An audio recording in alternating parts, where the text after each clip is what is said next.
okay? When I talk about those particular things, it's just purely for educational purposes, okay? So it just allows me to speak freely and actually be a bit more helpful than simply just not going into any of those areas, okay? So let's move on, guys. So as I mentioned, my company is Luck Capital, okay? I worked for developers in finance roles, finance director, accountancy roles, fairly decent sized developers doing all sorts of different shapes and sizes of deals. And that's how I've come to do what I do now. 4 years ago, set up Luck Capital, and we specialize in development finance. These are our areas that we cover, but really our absolute main area is development finance. A bit of bridging as well, but we do try to avoid bridging where possible. It's not that it's expensive these days, because it is pretty good, but where it can be avoided, it's just an unnecessary cost. Okay, so if you can go straight to development finance or straight to a term product, that's what we try and do in the first instance. So let's get into what we're going to talk today.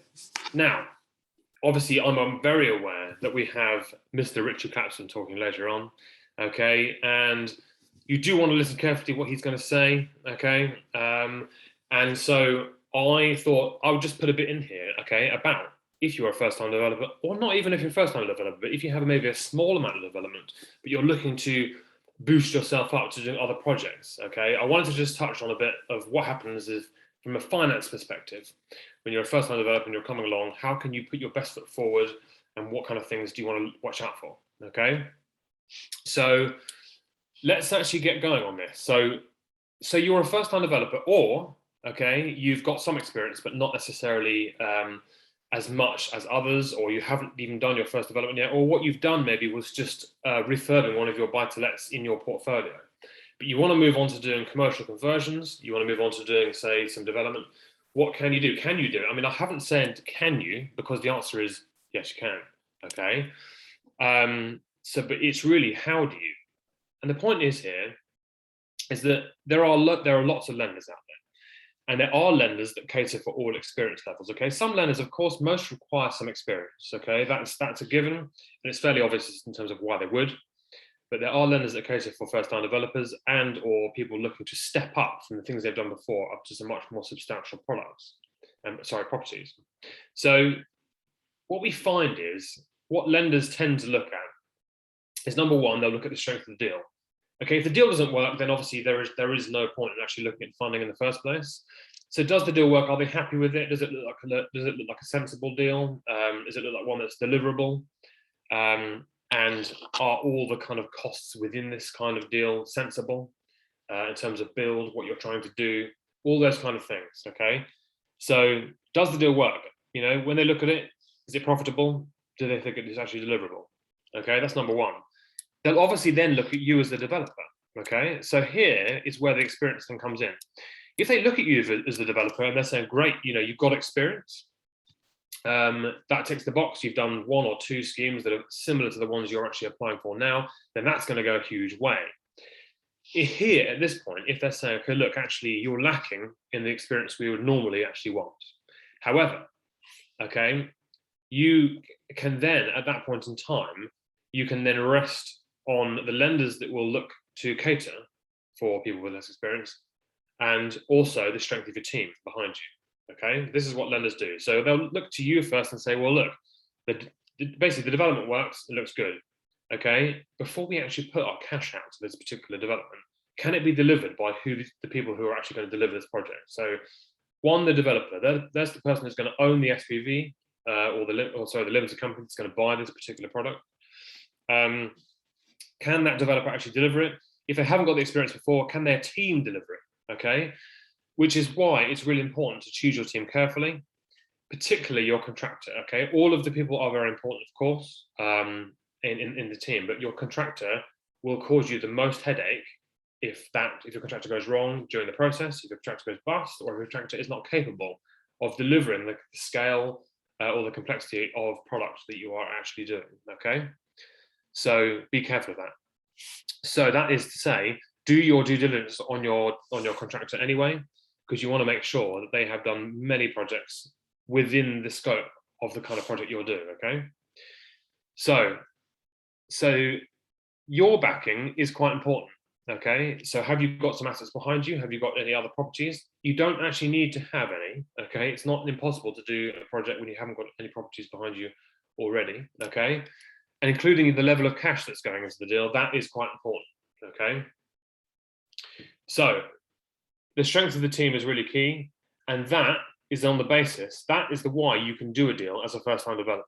That is why you can step up from a small project to a large project. You can use a decent team, and that is structural engineers, architects, contractor, planner, all the rest of it. Project manager goes a huge way, okay? So let's touch on the level of cash. Obviously, quite obviously, from a lender's point of view, the more cash you can put in, the better, because the lower your loan to value, the lower your level of borrowing, the lower the risk for them on paper, okay? And therefore, the wider number of development lenders you actually have to your particular project, okay? So let's touch on where the cash can come from, because this is quite key.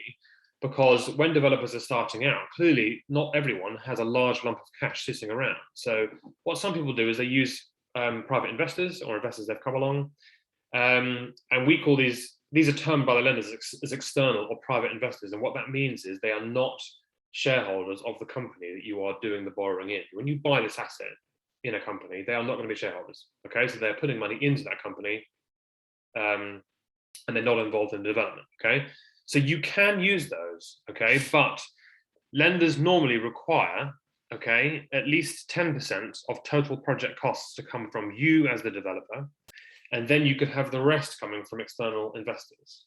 Okay, that's what it normally is. It doesn't mean you can't do it with all private investor money. You certainly can. There are lenders that cater for that too. It's just you start off with a slightly reduced pool of lenders, and then you increase the amount of lenders you can go to as you're putting in more money yourself. Okay, so that's what you should think about.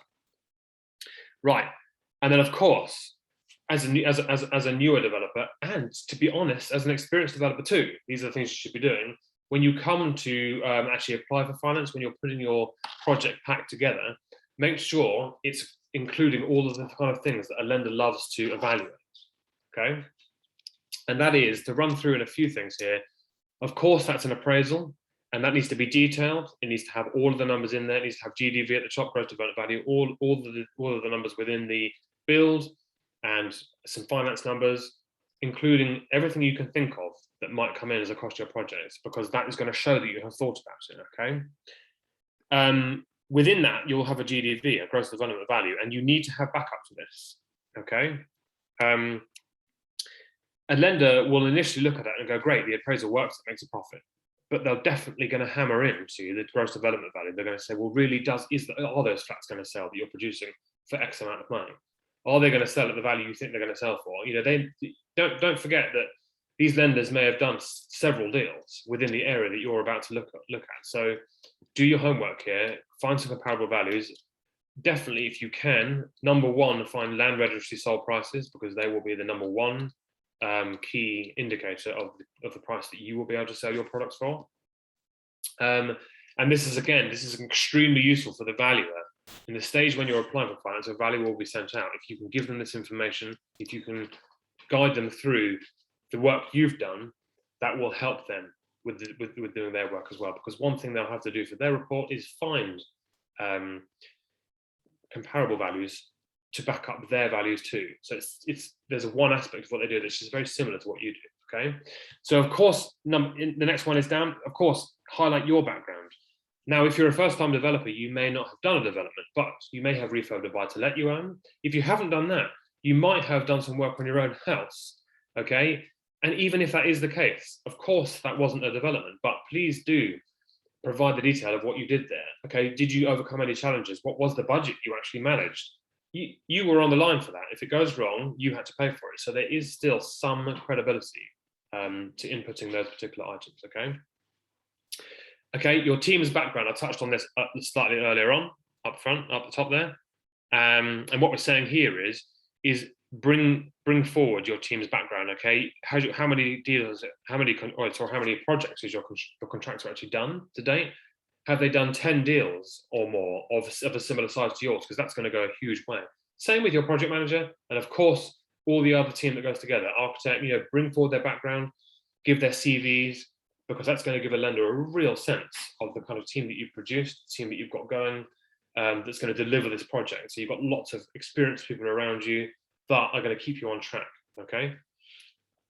And next one down, okay, highlight the structure of your deal when you're going forward. So this is important because sometimes you can just put something forward and say, I'm going to buy this property and we're going to buy this company, but make sure you understand, or the lender understands, where the money's coming from. Are there investors involved?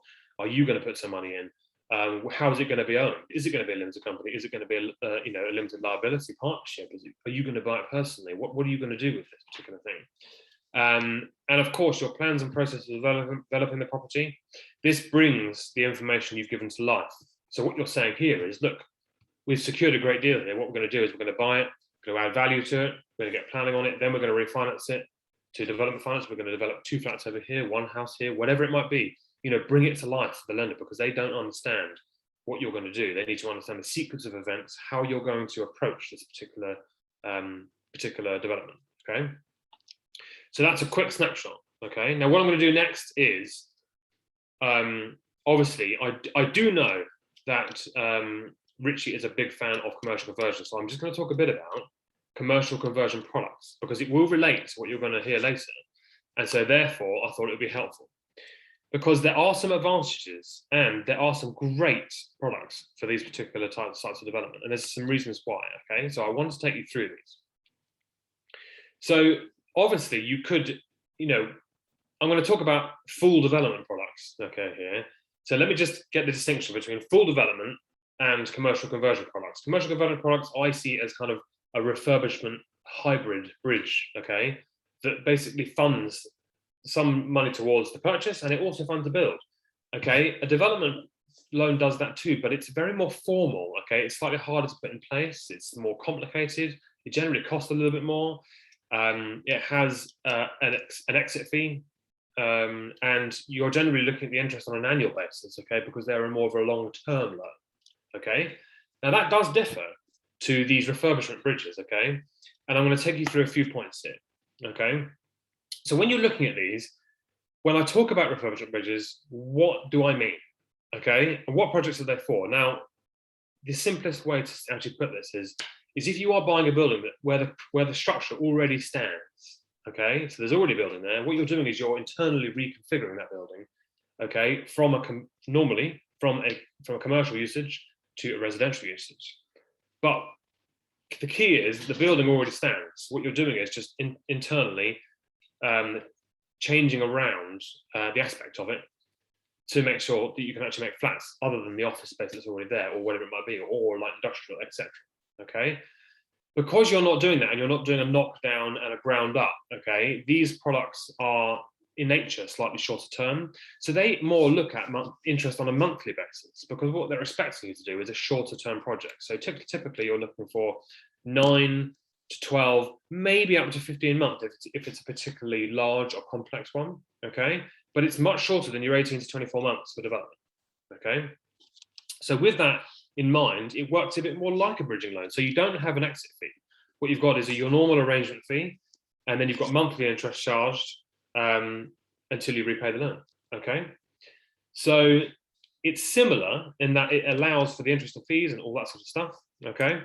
But because it's shorter term and because they expect you to get in and out, and they're expecting you to do maybe sometimes some slightly lighter works for the project, it allows for slightly less on the minimum profit on costs, which can be quite handy, okay?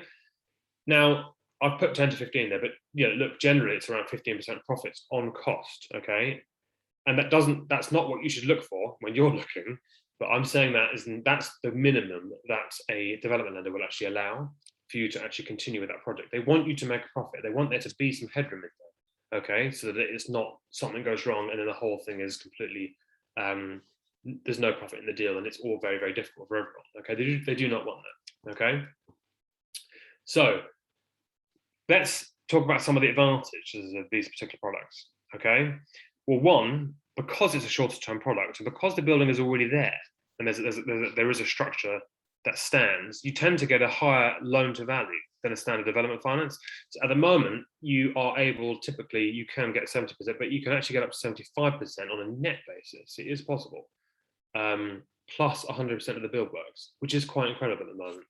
Okay, at the moment there are a couple of lenders that will go higher than that.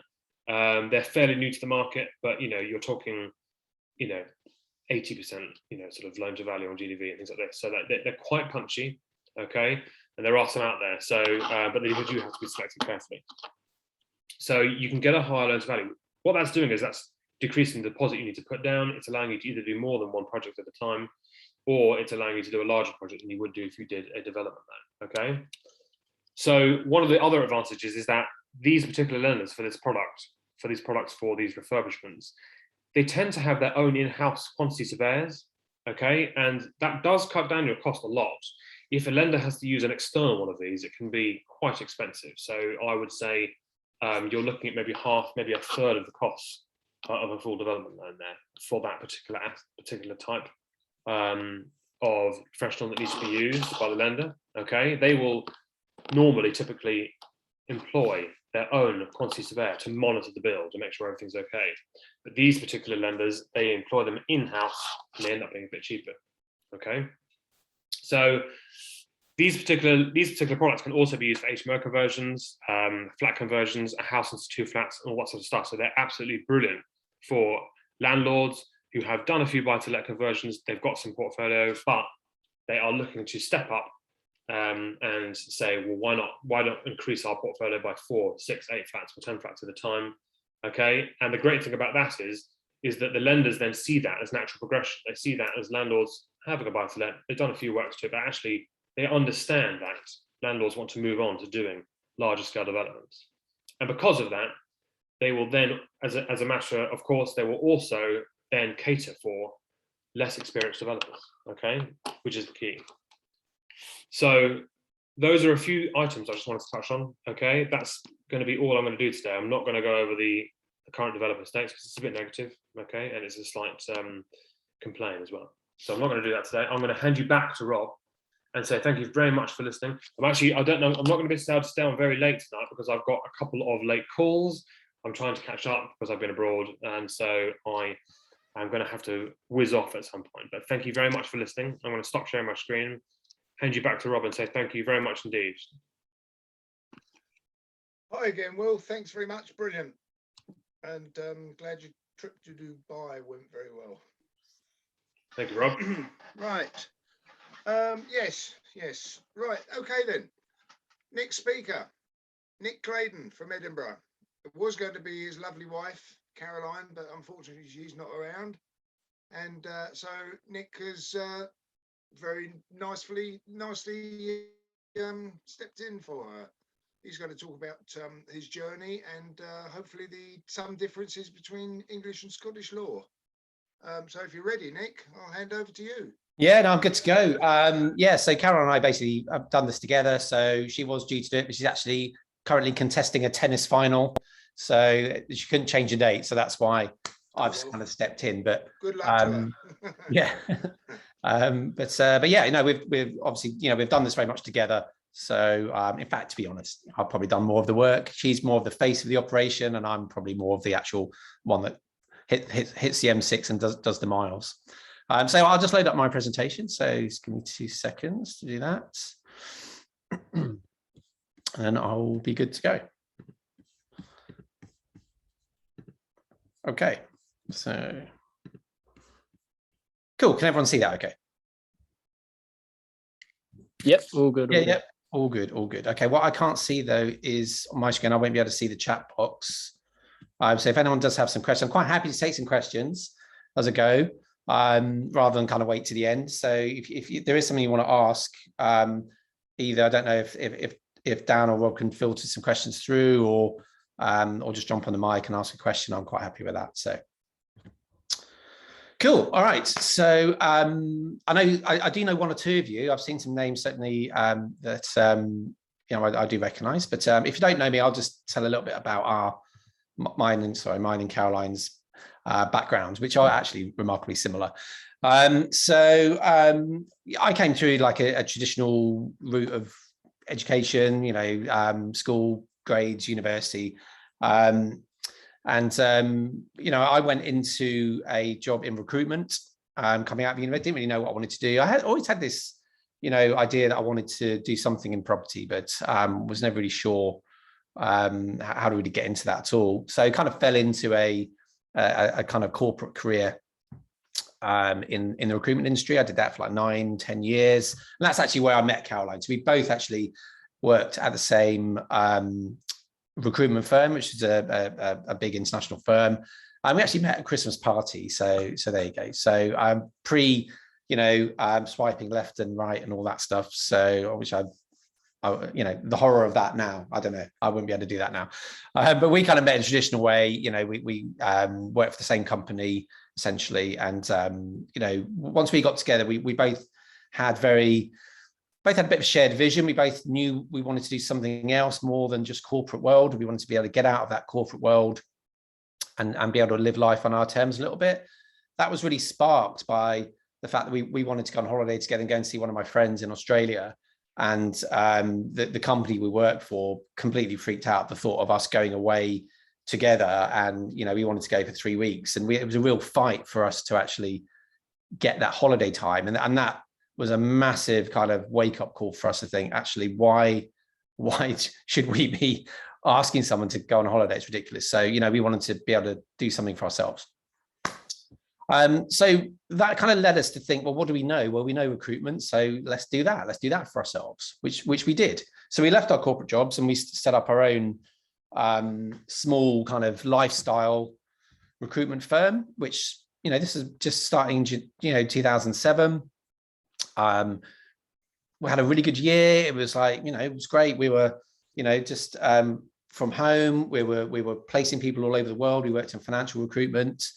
And it all went very, very well until 2008 came, and the recession hit pretty hard, and pretty much the first industry that disappears in a recession is recruitment. No one's hiring. Even literally all our clients, we recruited for the big accountancy firms. Literally overnight, they just cut it. We're not recruiting this year or for the foreseeable future, and that pretty much killed our business. So we were faced with either try and, go back to a recruitment career, go and work for somebody else, or leave the country and go to a part of the world that wasn't as badly affected, like Australia.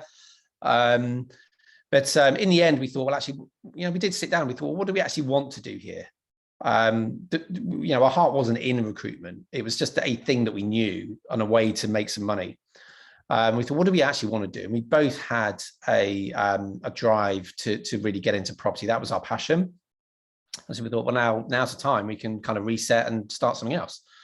So that's pretty much what we did. And we thought, well, if you're going to start something new, well, what's the best way to do that is find someone that's done it and get them to teach you, get them to teach us how to do it. That's what we did. So we got ourselves kind of educated in property investing. And the thing for us was we wanted to learn how to scale up quick and how to progress from buying straightforward buy-to-let houses into bigger things. Essentially, really, for me, I always had a dream of like playing Monopoly for real. That was my thing. I wanted to do houses to hotels. And that's got what I'm going to really show you in this presentation is how we went from houses, simple houses, to hotels. So that was our driver. We got ourselves a mentor, and somebody that had been there, done it, and showed us how to scale up really quickly. We did that in 2009. We'd kind of accumulated a few properties between 2007 and, well, in fact, probably bought my first one. I think Caroline bought her first one in 1998. I bought my first investment property in 2002, very much as a hobby, kind of hobby style investing. By the time I got to 2009, we'd accumulated between us about 7 properties, and we thought that was all right. And then we met our mentor who was like, so it's taken you, kind of best part of a decade to get 7 properties. That's a bit slow. And that kind of blew our mind. We said, well, how do we do it quicker? And he showed us how to do it quicker. And, having had that kind of training, we went from kind of averaging a house a year to a one a month. And it was just very much a switch, went from, understanding how to do this professionally on a professional level, not just dabble. but actually make a business and make a career out of investing in property, and to create, the lifestyle that we want to have. Just on the left here, you see This Property Life. That's our podcast. So we do teach other people how to do this. We've got some great stories on that podcast. So if you want to hear some stories from some of the people that we've taught over the years, grab a listen to that. You've got some amazing kind of case studies of people that have done all sorts of incredible things in property. So in terms of what we have done, we essentially started off with simple buy-to-let houses across the central belt of Scotland. As you can probably hear, I'm not Scottish. I'm not from Scotland. I grew up in London. And as I said, Karen and I met, and I moved up here, and and actually for property investing, it was a really good move, because I don't know if anyone else is in Scotland, but if you are, for simple kind of buy-to-let houses, it's one of the, in my opinion anyway, one of the best places you can possibly be, because you can get fantastic yields if you're buying the right kind of property. Property prices are cheap. You can buy 2-3 bed houses in some towns, across the central belt, into Fife, down into Ayrshire. You can pick up 2 and 3 bed houses like 40-45 grand. That are going to rent out at $550 a month. So if you look at the yields on those, you look at the investment returns on those, it's pretty phenomenal. It's quite tough to do that in a lot of other places, particularly if you're in the southeast, for example. It's impossible to do anything like that anywhere kind of south of the Midlands, really. So for that kind of high volume approach, it was a great location to be in. So yeah, we got properties across the central belt of Scotland. As I said, back in 2009-10, we were buying like a property a month, and really just scaling that business up, just high yielding, good cash flow, and working a model of recycling money to invest in the next one. I'll go into that in a little bit more detail. But one thing that is a common theme amongst everything we've done, and it really ties in with what Will was just talking about in terms of finance, which I hope everyone got from that, which was start with the end in mind. Know what you're trying to do before you even start.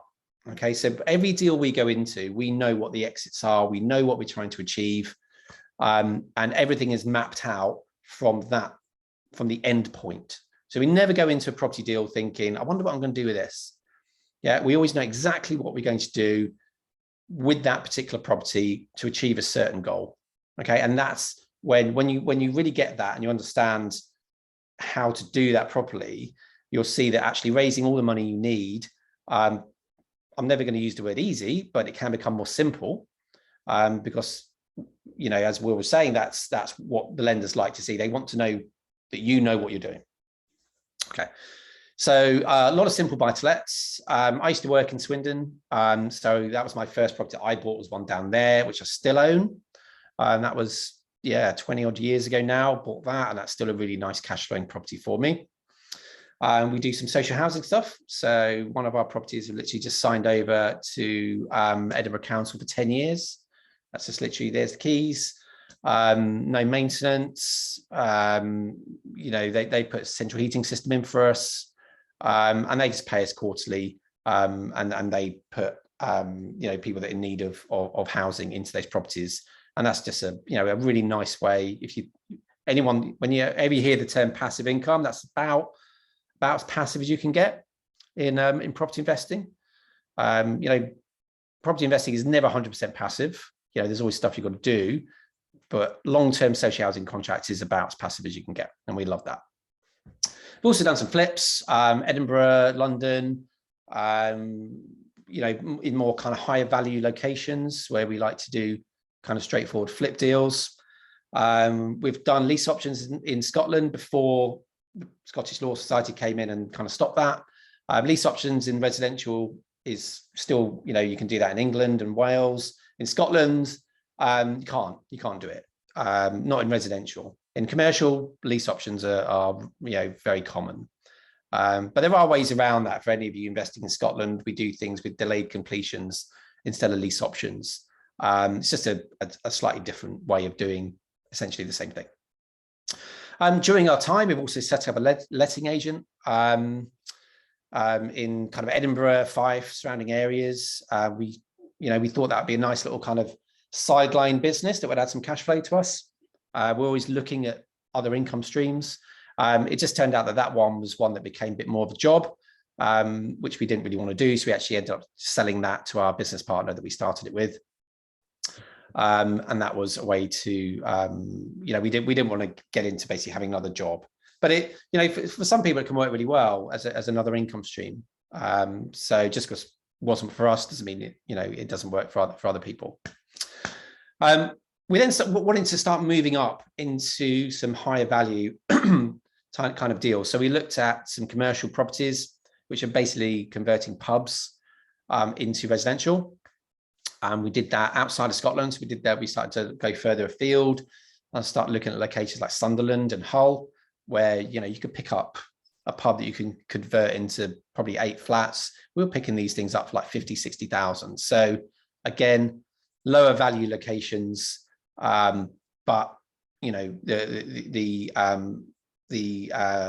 cash is in the deal, in the fact that you can pick those properties up cheap. You can convert them, and then you've got the uplift in the value by changing the use to residential, which I'll talk a little bit about more as we go through.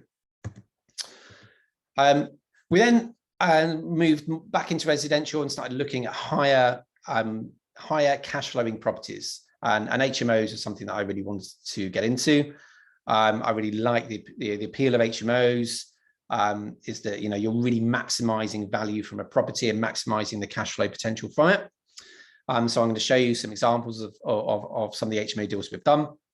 Service accommodation, again, is it kind of appeared as a thing in property probably 4 or 5 years ago, a bit of a buzzword, service accommodation, something that I absolutely love. Short stay accommodation, it's a great strategy when you get it right and you have a clear model in your mind. So I'll show you one of some of the stuff we do in service accommodation. We probably have a slightly different take on it than some others, but I'll show you and see what you think. We then, for me, I said it was that wanting to play Monopoly for real, and I had this down. I wanted to do a hotel. So we did a service hotel in Southport, which is just outside of Liverpool, catering for really golfers, and there's tourism market. Kind of changing the model a little bit, and I'll show you that in a bit more detail. And then finally, our current project is kind of taking that to the next level now, and we've secured a B grade, a grade B, which is kind of the same as sorry, it's B list. So B listed property in central Edinburgh in the West End, kind of an old Georgian building. That was a suite of offices, and we're looking to convert that into a hotel. So that's what we are doing now. So I'll show you that in a bit more detail too. So that's kind of been our, if you like, journey. You hear that word a lot, and it can kind of get a bit, overused, I think. But I think it's really important to see, how you can progress in your property investing just by, really understanding what you're doing, building a really good team around you, and getting out of your comfort zone. For me, that's a massively important one.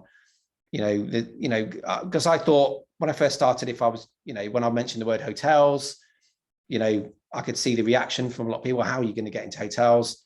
Well, yeah, it's just about having that vision and working towards it. Okay, so one of the key things for me is we want to be able to create or add value in a property. Yeah, we're not just into just going out and buying cash flow. Yeah, I know some people invest that way. You just go and buy, a house, you let it out, and you sit back and you deal with the income. Yeah, you take the income. For me, though, to be able to scale up, you've got to be able to create value in a property so that you can create an uplift. You can then refinance that property to recycle your funds and your investors' funds back out and keep it rolling. Yeah, so the only way you're going to do that is by creating value. So I'm just very simple, 5 simple ways to add or create value in a property. First one for me is add profit centers. Yeah, so that can be bedrooms, or if you're doing commercial, it can be, turning a building into, instead of, one unit, into multiple units. So look at ways to add profit centers. Yeah. Change of use, yeah, or change of exit strategy. So change of use is a great one for me. So we're, our current project is we're changing the use from commercial to hotels. Yeah, it could be commercial to resi. That's a common one that a lot of people do. Big uplift generally from converting commercial, unwanted, unused commercial buildings into high demand residential properties. Yeah, so change of use is a fantastic way of creating value. Go on paper gain. This is why I love this one. This is by, using your network, using your team, and using your knowledge to create value without actually having to really do a lot. So that's by, so example, in the building we're doing at the moment, we could go through the exercise of obtaining planning permission to convert the offices into residential. Yeah, we could put the plans in, we can get it through planning. That will, we will have to spend money to do that. But as soon as we get that planning permission, the value of that building has changed hugely. It's in the West End of Edinburgh, not a great office location, but an amazing residential location. So the value there is in the uplift. And then we could simply sell that property with the uplift without having, done anything else to it other than change its use, and would make a fairly significant profit just by doing that. So that's one way of, getting planning. Title splitting is another way. Again, a paper exercise, something that we're doing with our other hotel in Southport is separating. It's a building with a flat on the back that was all on one title, and we're looking at actually splitting that title and creating value by separating the flat away from the hotel. Yeah, and that's a way just to create value with a legal or paper exercise. Other ones are things like short leases. In London, this is quite a popular one. So for those of you that are in London, finding a property that's a leasehold property on a short lease, and using your knowledge to be able to extend that lease, create value by, again, a paper or legal exercise. When you start off, you're probably just going to be doing straightforward refurbs and property upgrades. Yeah, again, just a great way of adding value. Find a distressed property, renovate it, new kitchens, bathrooms, paint, fix, clean, new carpets. You've created value fairly simply. So that's how we started, just doing that.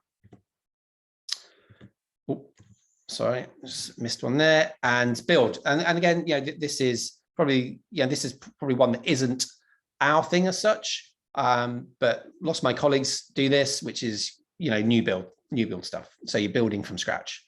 Again, you're taking a raw piece of land and you're building something that is in much higher demand.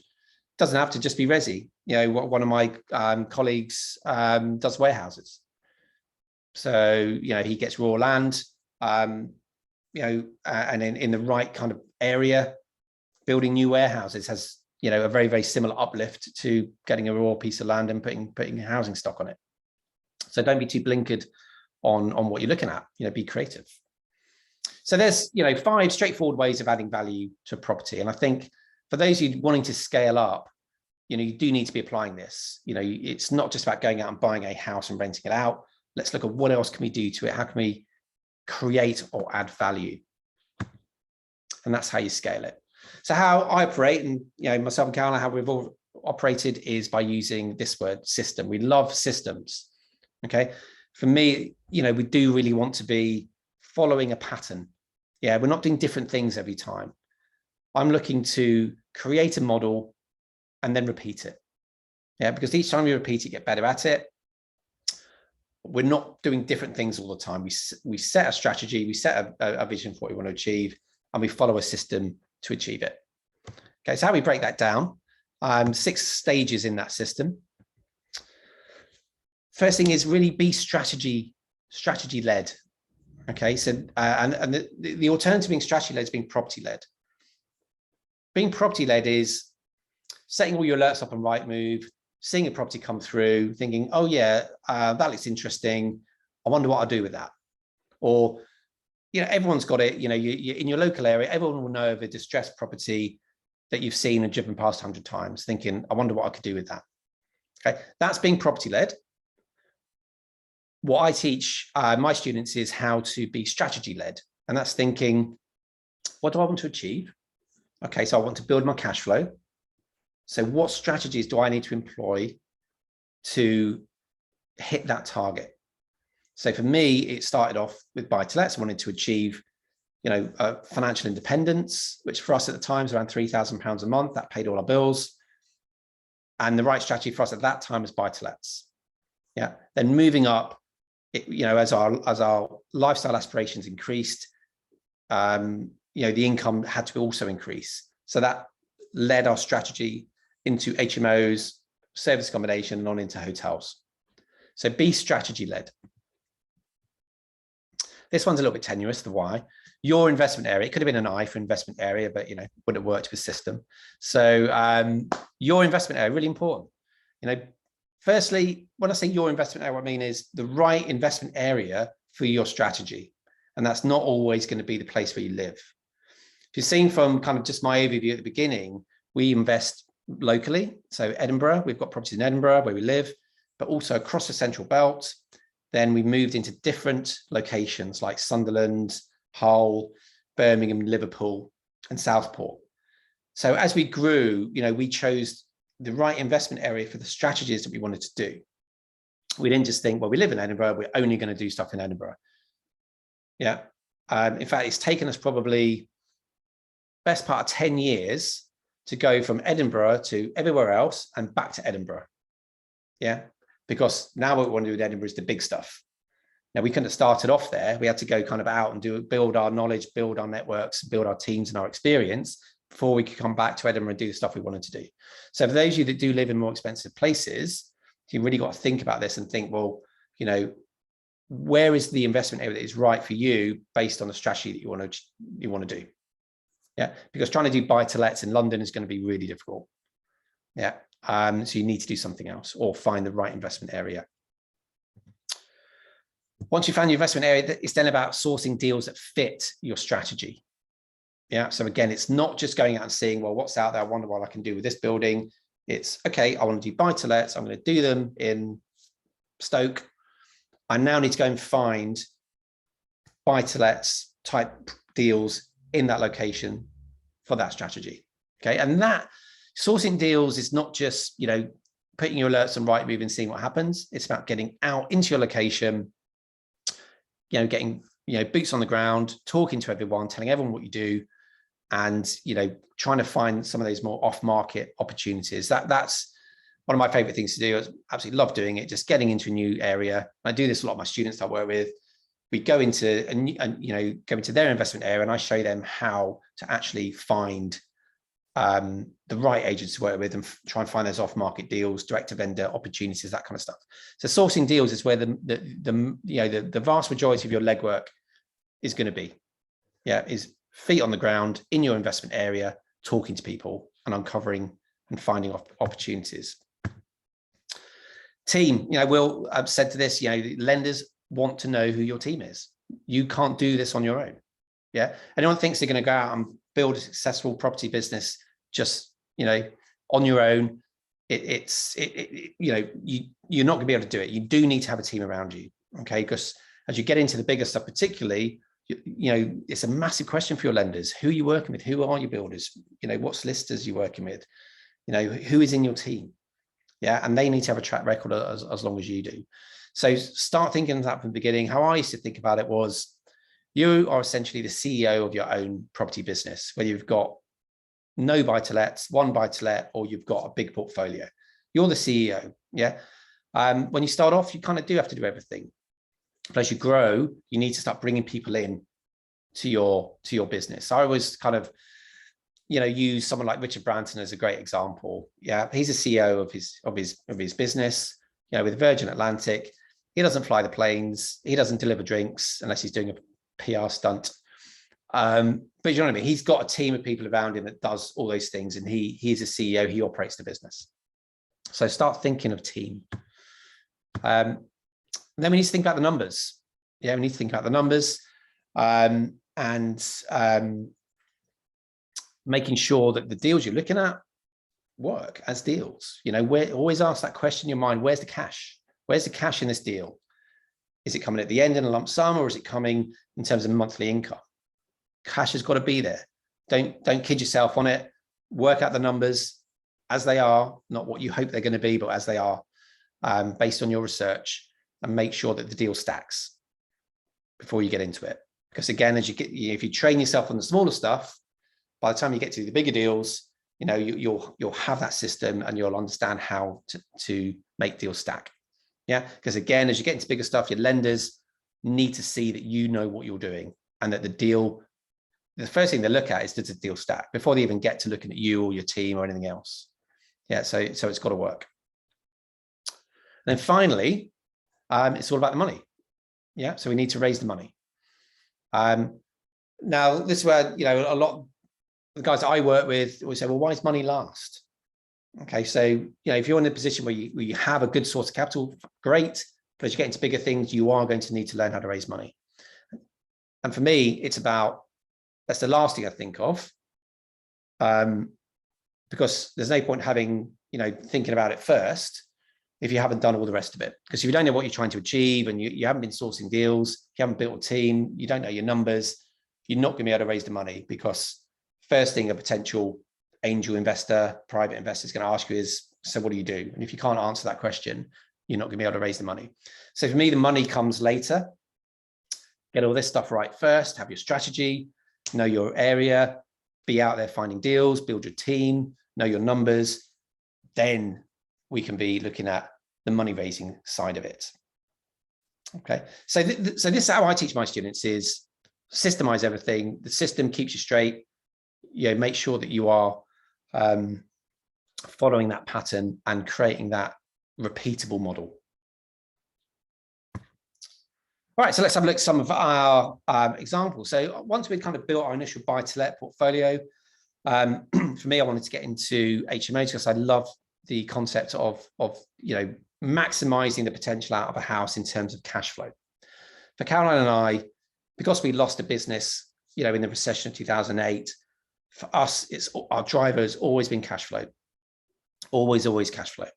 And I know that a lot of you guys might want to go into the big sexy development deals, and that's great. For us, it was about maximizing our monthly income, because cash flow buys you stuff, equity in a deal doesn't, until you actually realize that equity out of the deal. Okay, and sometimes a development deal might take 2-3 years. I've just, one of my friends who operates down in South Wales, it's just taken him about 2.5 years to get a relatively small development of 12 flats through planning. 2.5 years to get through planning. Yeah, so just think in terms of 2.5 years, what you could be doing in terms of cash flow. Now, for him, he does cash flow as well. But if all your eggs in one basket and you're waiting for a big payday on a development deal, be prepared. It could be 2.5-3 years. And also think about the time in the market. 3 years exposure in the market is a long time. Things do happen, things do change. How quickly, can an economic situation change? Certainly within a 3-year time window. So for me, it was about building the bedrock of our business through cash flow. So for me, student HMO is where I wanted to be. Why Birmingham? Why students? Because that's where I went to university. And when I was there, I remember doing the maths in my head of what I was paying rent-wise. Now, the student market's changed an awful lot in the last, I'll be generous to myself, 20 years. It used to be, the place we stayed in, it was exactly like one of these houses. In fact, that street, I used to live on that street where we've now got properties. And I know what I was paying the landlord. I was paying like £35 a week at the time. And I did the maths in my head, and I knew what property prices were like at that time. These houses were probably about 30, 35, 40,000 pounds at that time. And it always stuck with me. I did the maths and I thought, that is a license to print money. Yeah, particularly bearing in mind the quality of the house that we were in, which is pretty shocking. And so that kind of stayed with me as I went through building our buy-to-let business, thinking that's where we need to be. We need to be into HMOs. And because I know Birmingham, I know that's where I went. That's my first place to start, was, can it still work there? So I went down there, established my location, I started talking to people in that investment area. There's a couple of agents that kind of controlled that student market. It's a very particular niche student market there. And that's also one of the reasons why I liked student HMOs, because it was a very, that's a very finite market there. There was a very specific area where students wanted to live, to go to the university in Birmingham. Hadn't changed in the 20 years between me living there and coming back to do it. It was exactly the same. And I knew that if you were in that particular location, your houses are going to let really, really well. And they've been, you know, consistently our best performers over the years.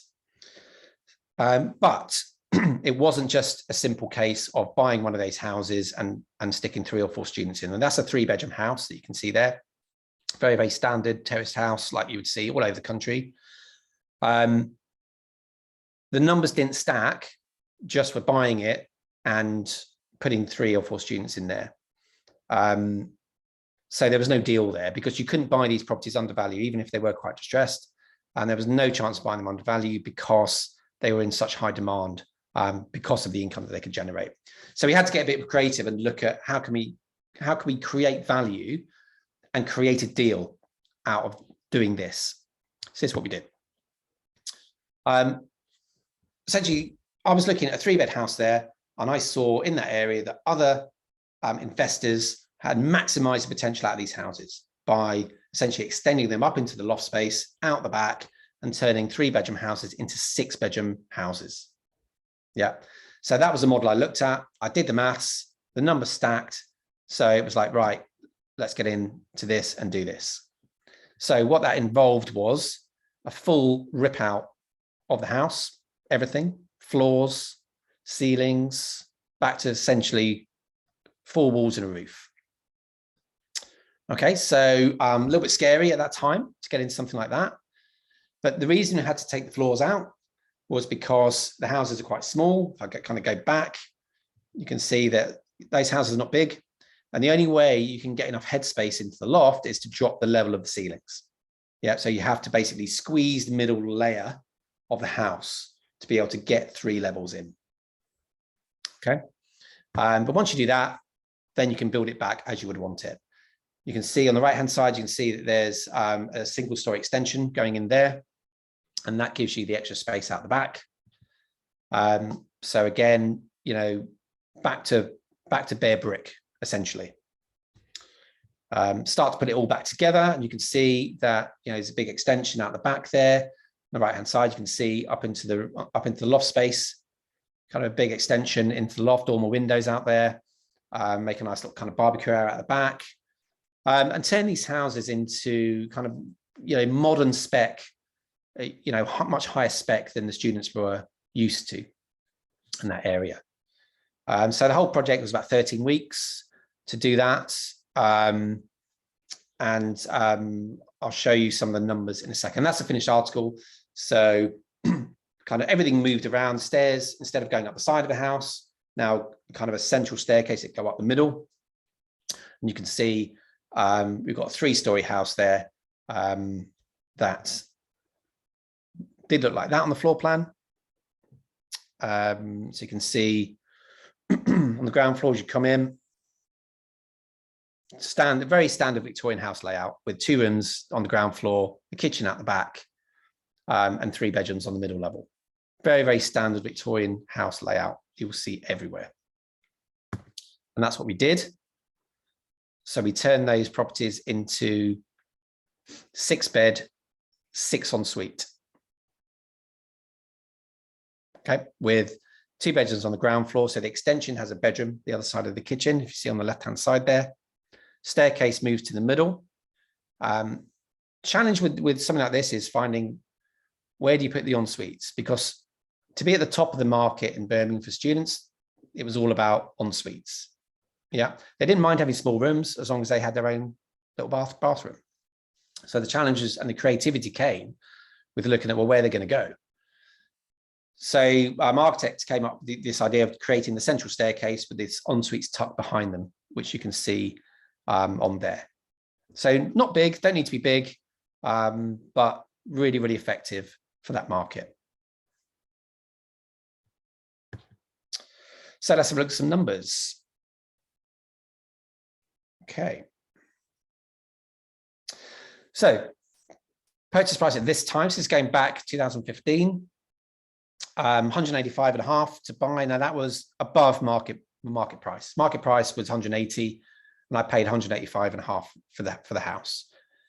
The reason for that is it was so competitive to buy them that these houses didn't even hit the open market. It was all controlled by 2 agents, and you had to be in with those agents, and they would essentially decide who bought the house. So they would recommend a buyer to the vendor. Yeah. So that was a process of building relationship with those agents and coming up with the best offer that I could. Yeah, which meant paying over price essentially for them. So the refurb is pretty chunky here, going from like, you know, buy to lets to this was moved from 10 to 15K refurbs up to kind of £85,000 to do this. That price now considerably higher, but at the time that was the number. Fees and costs were around about 8,500. So we were in this one for 279,000. So for me, you know, this deal only stacked if the value was there on the back end of this deal. But I knew what the refinance values were before I even started this process. How did I know that? Speaking to the agents, looking at other HMOs that have been developed and what prices they were selling for. So at that time, those houses were selling up at £360,000 level. Okay. And this is on straight, you know, HMO finance is not using commercial finance because the comparables were there of properties selling at that kind of level. So if you look at mass there, so 360,000 on this one on the done up value. We took an 80% mortgage with Kent Reliance on that one. So we pulled out all of the money we put in and a little bit more. So we got all our money back out of this one, which we quite liked. Now, prices today, you can't buy these houses now. I mean, even since I did this presentation, they're probably a bit higher than that now.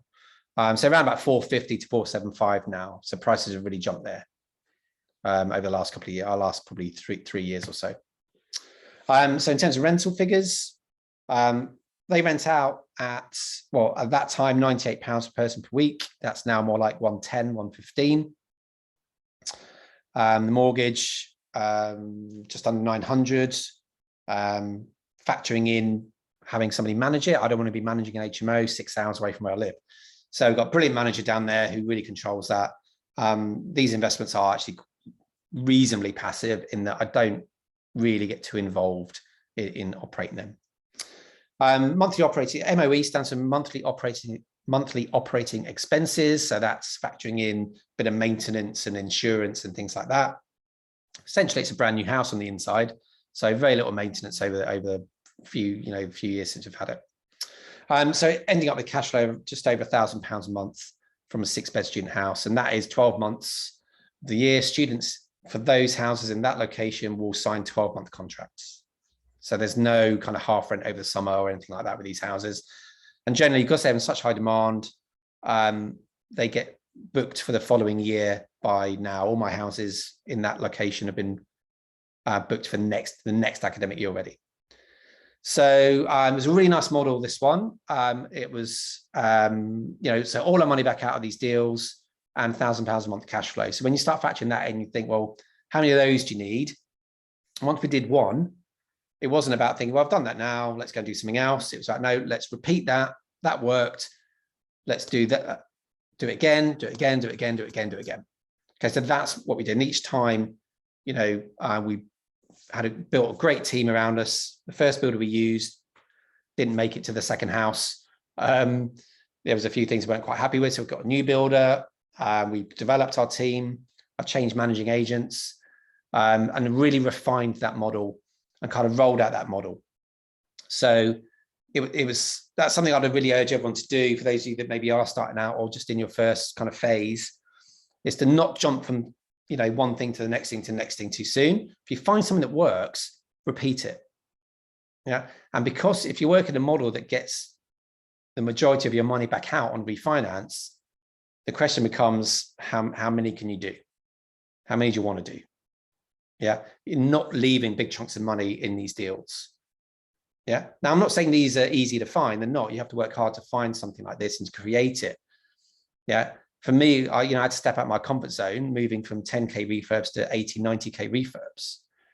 Yeah. And ripping out all the ceilings and walls out of a house was quite full on at the time. But it was a brilliant training ground for, working with different types of finance, working with investors, because the numbers were bigger, getting involved in bigger refurbs, more in-depth refurbs, challenges and problems that those entail.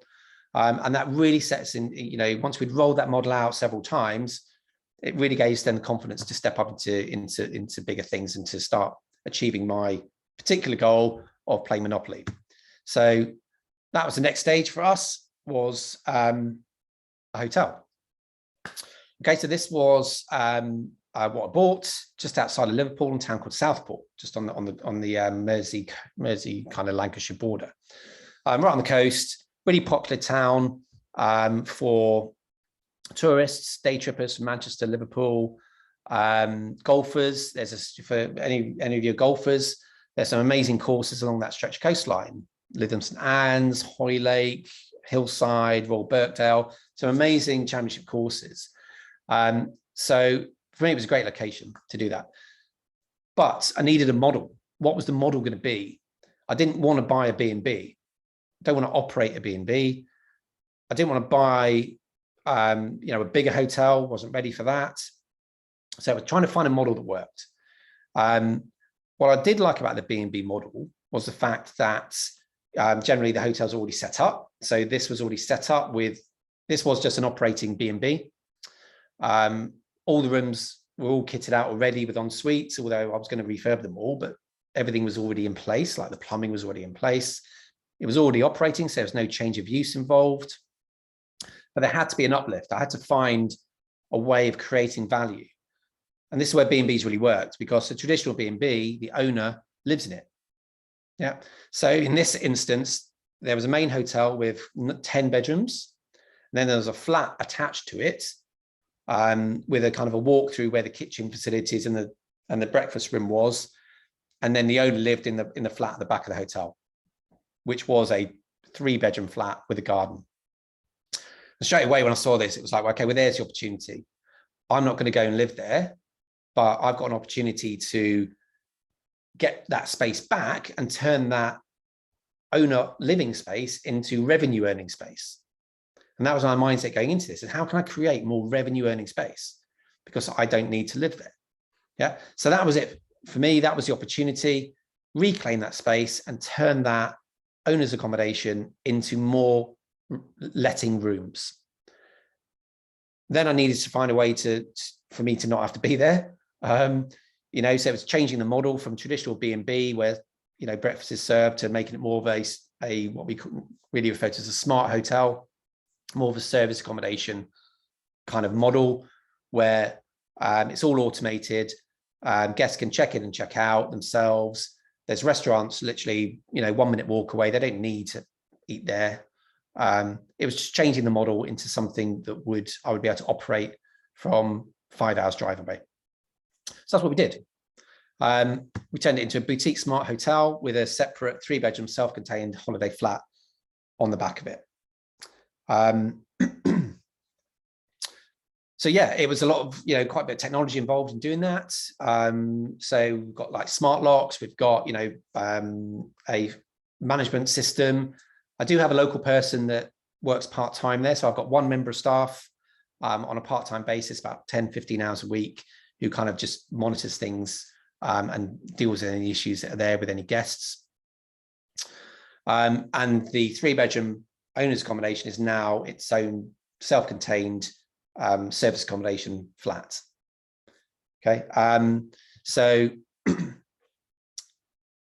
aimed at the tourist market, aimed at golfers, aimed at overseas, which unfortunately, just as we started, we were about to open in March 2020, just as the beloved COVID hit. So yeah, we couldn't even open. We only managed to open in May of this year.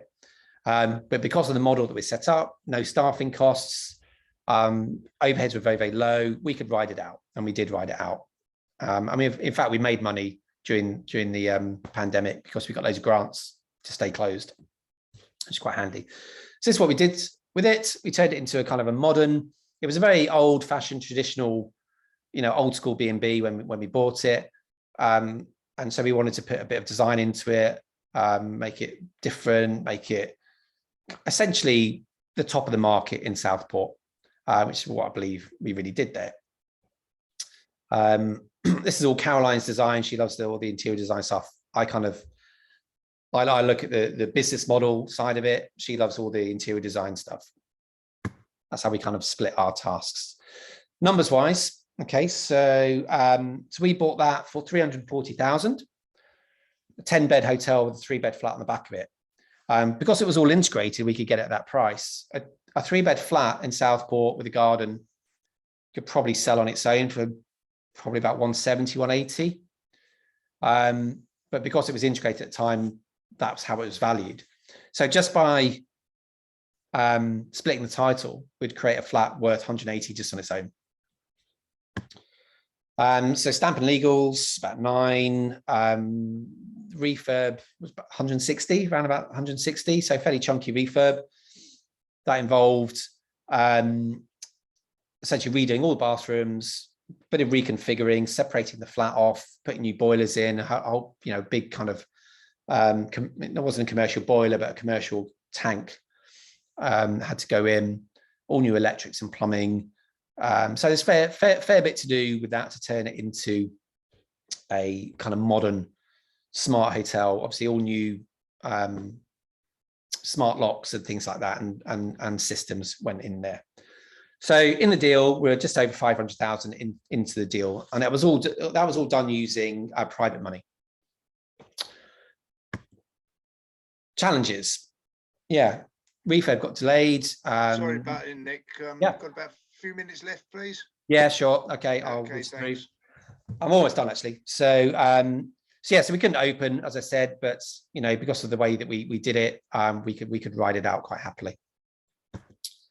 So hotels generally are valued based on earnings before tax, depreciation, stuff like that.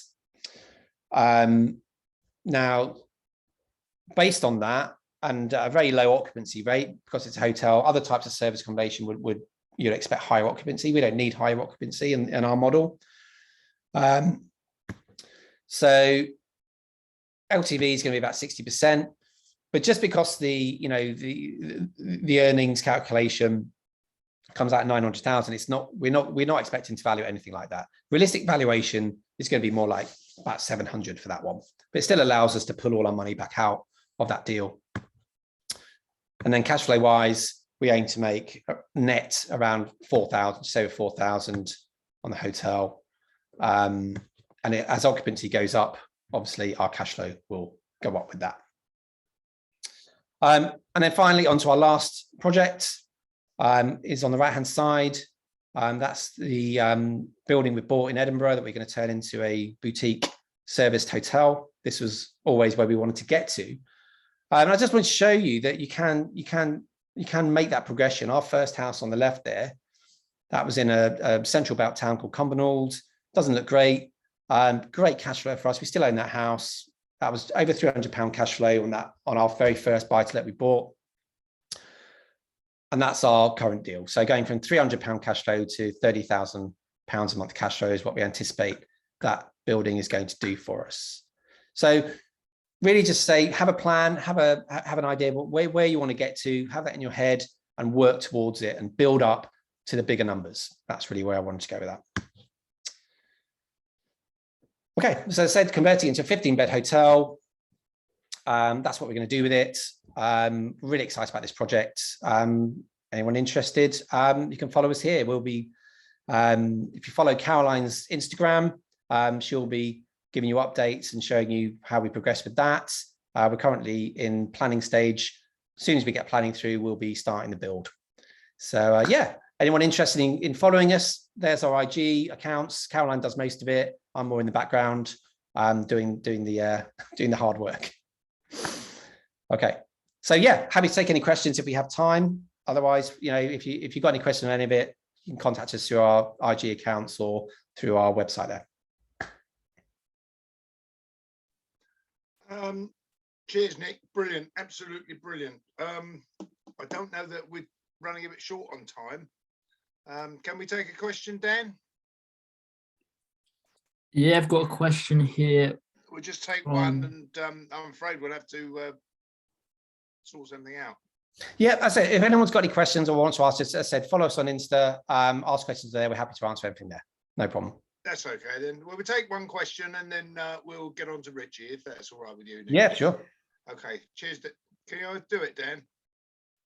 Yep. There's a question here from Simon who says, how did you get in with those agents? Was it just a case of building a relationship with them? Yeah, it was. It was just having a plan. The first time I walked into those agents, they laughed at me, said, yeah, you and everyone else wants to do this. It was just not accepting that and working with them to show why I was worth them speaking to and building that relationship with.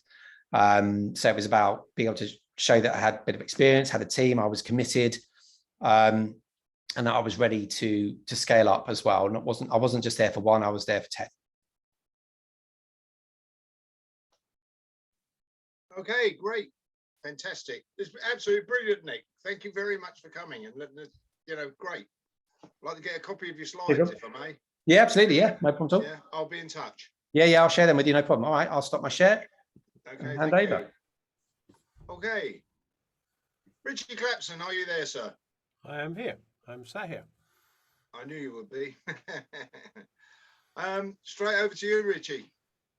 That was a big build up, wasn't it? Thank you. It was, wasn't it? Let's say that Richie Clapson is one of the members of the Wonderful Property CEO, one of our sponsors, and here he is. Oh, even better build up. Can't be bad. Good stuff, Rob. Thanks for that, and interesting listening to you this evening, Nick. That was good. I'm sure a lot of people got some great nuggets out of that. So hopefully you can all see my screen, and I'm going to take you on a bit of a journey tonight in a similar way. Actually, I'm going to be talking to you about systems and processes, and Nick talked about systems and processes, so we've got a bit of crossover, and there's a bit of a general theme here this evening, so hopefully you're going to find it of interest. Please, any questions you've got, pop them in the chat box. I will try and pick them up. The chat box is open, and I'll pick them up in the flow as we go along, if indeed you have any. If don't, then just sit there and listen. Now, I'm going to be talking to you about getting into property development. So Nick's sort of taking you on this journey this evening. He's talked about his student lets, his buy-to-lets, and now where he's getting to in terms of hotels. I'm going to be talking about development, how to get started in property development. If that's what you want to do, if that is your next step, if that is the thing that perhaps is going to take you forward. Cash flowing of properties is great. Maybe some of you are into that. Plenty of people aren't. Plenty of people don't want tenants. They don't want serviced apartments. They don't want hotels. That's fine. If you don't want that, then you can start straight into development. That's an important thing, I think, to think of. So a lot of people believe that you actually have to build a portfolio. You have to get into buy-to-lets. You have to build it up, and then maybe you can do development. Well, it doesn't work like that. If you want to do development, you can do development straight off. And I'm going to be talking tonight about the 8 pillars for success. Another system, another process. But before I kick that off, let me talk about something again, which interestingly Nick talked about this evening, and we didn't collude, we didn't actually know what each other was talking about, but you need to act as the CEO. Nick talked about that. He talked about the CEO of his property business, taking that control, taking that lead overall, and having everyone else to do the thing for you. Well, no surprise here. Look at the name of our business, Property CEO. That is how you have to act, particularly when you move up to development. And the analogy I'm going to use, Richard Branson, is a great one. Absolutely love the analogy of Richard Branson because he does definitely act as a CEO. I'm going to use a different one this evening, and some people may have heard this before. I'm going to talk about the cabinet minister. Now, without getting political, okay, we're not going to do that this evening, but think about a cabinet minister in terms of what do they do. You've got the cabinet minister in charge of health, and they look after health. Do they know anything about that? Probably not.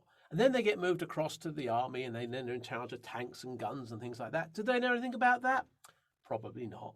But they are adopting those skills. They're having their ministerial skills. Now, whether politically you think they've got them or not, we're not going to go into that one this evening. But they are using that CEO type skill set, surrounding themselves with people and knowing that they just are controlling the whole thing overall. You are going to sit at the top of the tree as a CEO, okay, with everyone underneath you, the project manager, underneath them, the design team, the architects, the engineers, and so on, and underneath the contractor, the subcontractors. One of the great things I often get is new students that come to us, a lot of landlord, portfolio landlord holders, and they say, I've got my team, I've got my whole team, I'm ready to get into development. I say, okay, what have you got?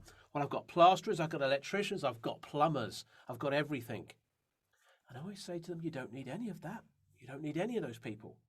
What do you mean?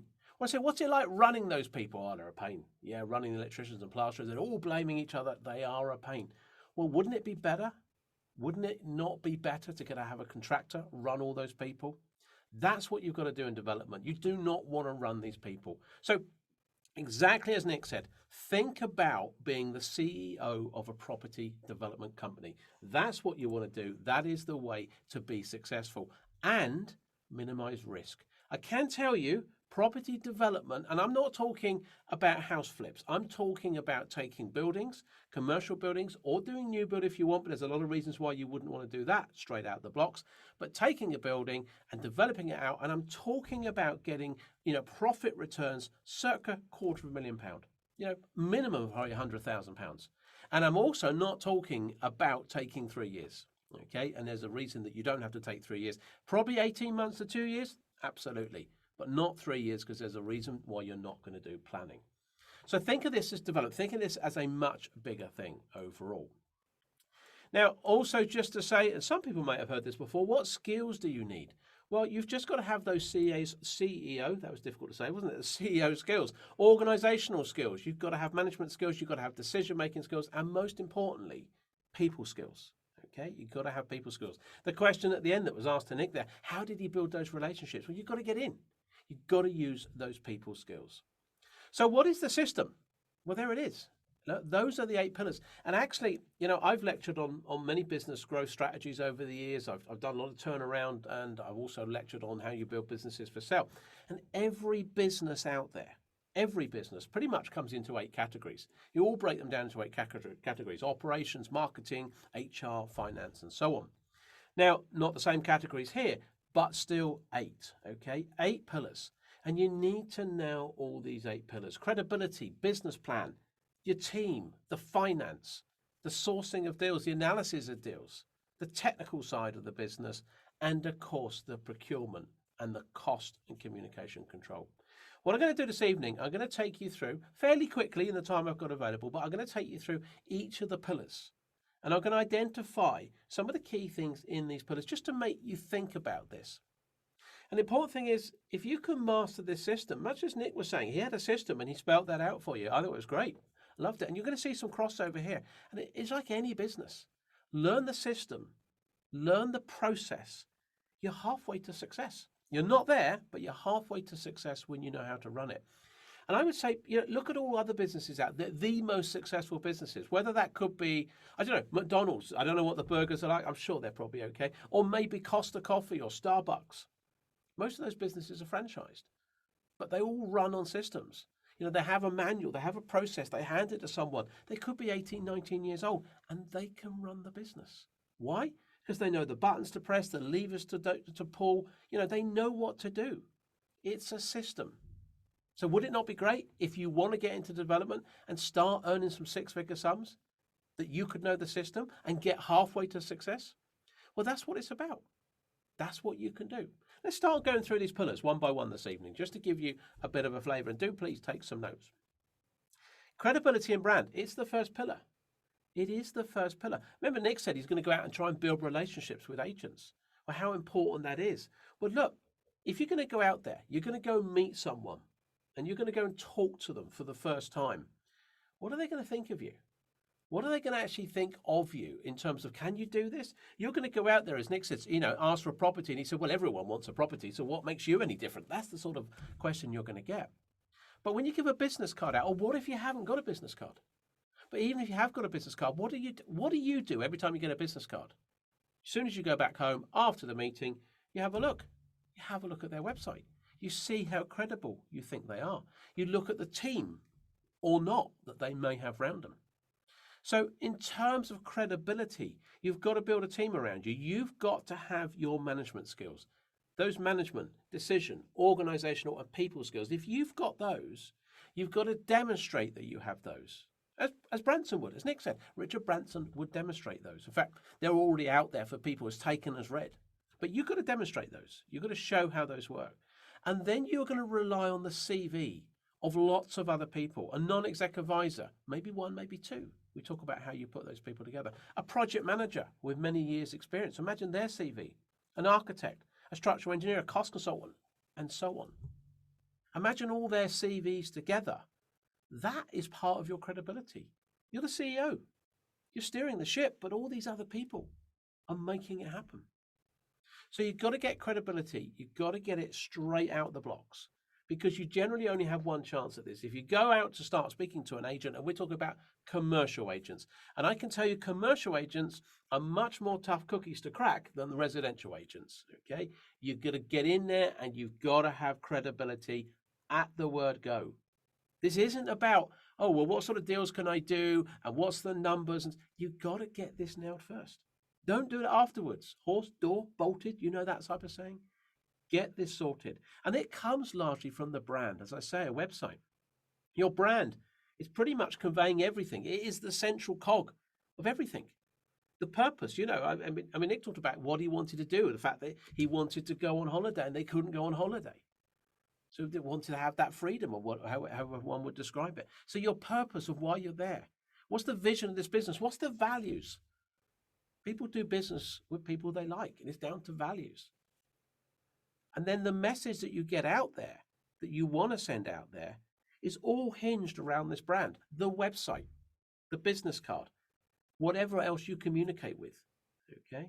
That is your branding, and you have to nail that. And if you do nail that, you're on the road to success. You're starting already. So pillar one, all about credibility and brand. Pillar two, business plan, company structure. Yes, it's a business. I mean, let me ask you, have you been trained in business? Have you? Yeah. Have you done any business studies? You know, we don't get taught this stuff at school. I mean, I was at school, years ago, but I still don't think they teach it. Do they teach you how to run a business?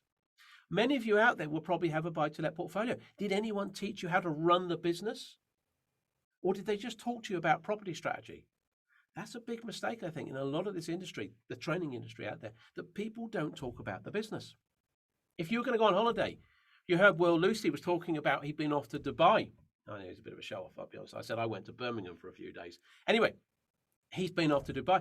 Do you think he planned that holiday? Do you think he planned what airport he was going to? I mean, that would have been a good start, wouldn't it? And do you think he worked out what he was going to do when he was going to get there, where he was going to stay, maybe what restaurants, what he was going to do? Was he going to go skiing? Was he going out in the desert on a camel? I don't know. Do you think he planned it and planned the trip back? And then what he was going to do when he got home that evening? Of course he did. Why? Because Will wanted it to be a success. So you've got to have a business plan. It's pretty certain, actually, I can tell you now, if you don't have a plan, you won't be successful. Certainly not to the degree that you could be. Plenty of studies have been done on this, goal setting plans. Have a plan and you know where you're going. Have a business plan so you know what your business is about. It encompasses things like purpose and vision, but where are you going? And then with that, then company structure, because you can't change these things. Okay, I don't know if there's any accountants above us. I mean, obviously amongst us, obviously Will has got a bit of a background in that, and he would tell you, as any accountant would tell you, you can't change the structure afterwards. If you're going to bring private money in, where do you bring it? Do you put it into your group holding? Well, preferably you do. You move it into the individual companies that own the developments. We call them SPVs, special purpose vehicles. And then if you make profit, you can move it up to the group holding company. Yes, you're going to pay some corporation tax, and then you can move it back down and reinvest it. You're not taking it out of the closed company. As soon as you start taking it out, you're going to be paying more tax. You'll be paying personal tax. So there are ways that you can do this. There are ways that you need to ring fence if you've got a joint venture partner. There's ways you need to ring fence the companies in individual SPVs to make sure if there's any risk, you don't have a major problem. So getting that structure set up right at the beginning is important. Pillar two. Pillar three, leverage. Leverage, okay? You don't want to be out there working on a job. I mean, remember Nick said he talked about his I think it was a recruitment consultant he had, and then he said he went on and bought or built up a management agency. I think a property management agency. I think it was something like that. But do you remember he said it became a job, so they sold it to a business partner. Well, I want you, if you're going to do development, I want you to be really rich, but I don't necessarily mean money. I mean time, because time, people with money, all they want is time. So there's no point building a development business and being absolutely overwhelmed with what you're doing. So you need to build a leverage business, which gives you time, and indeed development will give you money. So I want you to be rich in time. Think about leveraging, and it's about a professional team. Leveraging all those skill sets. You're the CEO. As Nick said earlier, Richard Branson, he's not flying the planes. He's not serving the food. Nor do you need to be. You're not laying the bricks. You're not doing the architectural design. Do you get it? And then if we think about that team and link that back to credibility, there's you. You're the CEO. Imagine going into a room. There you are. You're just about to go into a room and you're going to meet, I don't know, maybe some investors, maybe an agent. And you've got your non-exec alongside you. Maybe you've got your project manager. And think of all the contacts that they've got. Your non-exec and your project manager. Do you think they've got a wealth of contacts? Do you think they could introduce you to other people? I'm sure they could. And imagine if they did, and you built that whole team, and you're all about to go into a meeting and ask for some funding, and you're the head of the team, you're the CEO. Can you see how this leverage team works? Can you see the confidence that you would have? If you can master this system and the process, these 8 pillars, this being pillar 3, you can go in with confidence to raise that money. Go in with confidence to get those deals. Go in with confidence to complete those deals. So leverage team gives you the time and credibility. Hopefully that makes sense. I'm going to move on to pillar 4. Pillar 4 is about finance.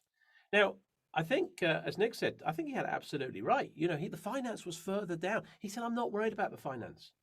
If I've got a good deal, I'll get the finance. And in fact, Will Lucy said the same thing. It's about the deal. They want to look at you. But of course, you've got to get the finance. Where's the best place? There are a stack of places because there is so much money out there. All those families and friends that have released their pension pots, take those lump sums, 50,000, 100,000, 200,000. Those businesses that's got retained cash, what are they doing with it? Less than 1% in the bank. So when you, as a developer, can offer 8 to 10% return against an asset, bricks and mortar, which has always been one of the best assets there is, then do you think they're going to be interested to talk to you? You don't bring it into the SPV. You don't secure it against the property because the development funding, remember Will talked about 70% of the purchase and 100% of the development funding. Okay, so you only need to find 30% of the purchase. If we're talking about a £300,000 project, say purchase price, you only got to find 70% of that. So 30%, 90,000, it's got to be private money. But actually, perhaps only 10% of that, maybe 9, let's say 10, 15,000 needs to be yours. Yeah, you can get into development with about 15 grand's worth of cash. That's probably about the minimum you could get in with it. You need a bit on top of that for solicitors' fees, setting up the company, maybe a bit of upfront consultancy fees. But that's the sort of money you can get into development. And that 15 grand also will leverage its way to a £250,000 deal. So why wouldn't you? And where'd you get that money from? So look, the 90,000, you're going to put in, say, 15. You've got to find the rest. You've got to find the other 75. The best places, family and friends. Okay, friends being business acquaintances as well. Private money. It's one of the best places to get it. There are so many people out there when you want to offer 8 to 10%, and you've got credibility built around the brand, as we talked about, and you've got a leveraged team, as we've just discussed. People look at you then as the CEO. They look at you as in charge, in control. You know what you're doing. They're happy to lend. It's a mindset shift, a massive mindset shift, that you've actually got the opportunity, not the person with the money. They don't have the opportunity. There is more money than deals out there. Commercial funders is the second way. Primarily, you're probably going to fund your projects, which is the 70% and the 100%. And people like Will help you do that. Yes, you can have some of your own money in the deal. And of course, there's crowdfunding out there. I think the preference for me, crowdfunding, like organizations out there that will organize that for you, don't go out and do your own crowdfunding. Yes, you can do stuff with pension funds if you've got links with those. And there are a number of our students that are doing stuff directly by funding or through pension funds. Joint venturing, I'm a sort of a bit, I sort of stand back a bit from joint venturing. Do you know most joint ventures that are formed from people that meet in property networking groups fail? Because you don't always have the same values. People rock up at these sort of sessions and go, you're great, you're doing property, I'm doing property, I know nothing, so do you, let's team up and do it together. Oh, that's great, we've got the blind leading the blind. It's better to joint venture with someone who's got complementary skill sets. Now, sometimes two students working together can work well, but pick your joint venture partner carefully. And if you're picking a joint venture partner to invest with you, pick that very carefully. Lots of sources of funds. The money is out there. I don't think I need to add any more to that this evening. I want to spend a bit of time here about sourcing deals in development. And Nick talked about relationships, building those relationships, building rapport, I'd often say, building rapport with agents to actually get those deals off market. That's where the best deals are. Most of the decent deals do not come to the market. They go to the agent's black book. And yes, you can get in that black book. As a brand new developer, you can get in that black book. As Nick was talking about it, he got out there, he got taken seriously. Those agents saying, yeah, you and everyone else. But he got in the black book. You too can do that in development. But there is a process. You can't just visit them once. I mean, I talk here, look, deal sourcing diary. You've got to keep doing this. You've got to keep going back over it. You've got to keep popping in. You've got to basically get those meetings sorted. And yes, you're going to have to kiss a lot of frogs.